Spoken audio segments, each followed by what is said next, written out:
The Cincinnati Bengals and Pro Bowl wide receiver Ja'Marr Chase were unable to reach a long-term extension before the start of this season, and here's what it means. Now that week one is over, negotiations have stopped. This is not something that's going to continue on throughout the regular season. So now this leaves the Bengals and Chase in a really interesting place, and I want to talk about a couple of reasons why this is significant. The Bengals wanted to get this deal done for a reason before the season because they know what could likely come from this. I reported a couple of weeks ago that I had some knowledge of the contract details of the Minnesota Vikings and Justin Jefferson and what Jefferson and his representation asked the Vikings before he played on his fourth season, and the number went up significantly when he played on that season in terms of what he asked for before the season and what he ended up getting.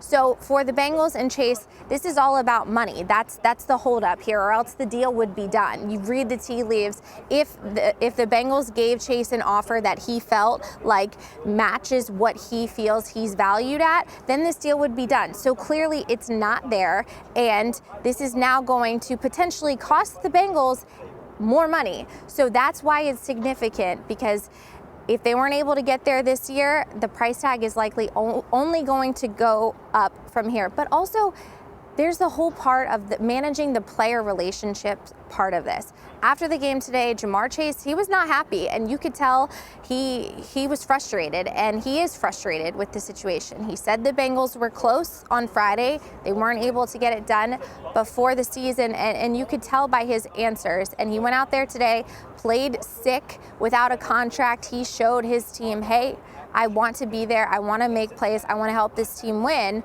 And you could tell the way that this offense played today, him not having those training camp practices, no matter what anyone says. Joe Burrow can tell us he only needs a couple days. Ja'Marr can tell us the same thing.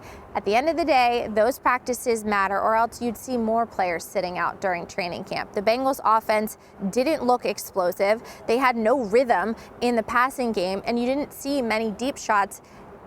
Burrow didn't even attempt a pass that was more than 30 yards today to Chase, and that's just not what you expect of this Bengals offense. And you can probably point to the fact that they just haven't had those training camp reps that can become a part of the offense and part of the game plan that they knew they would have been able to trust. So that's where things lie with the Bengals, and now they're in a place where who knows where things can go from here. Yes, Ja'Marr Chase is under contract for one more season, but this isn't going to be something that is going to go away. And right now I leave Paycor Stadium after listening to Ja'Marr Chase talk after the game and wondering how much more of a bigger story is this going to become between the Bengals and Ja'Marr Chase now that extension wasn't finished by week one. All right, that's it for some thoughts on what's going on with the Bengals and Ja'Marr Chase. Be sure to keep it at Cincinnati.com for more coverage of the Cincinnati Bengals.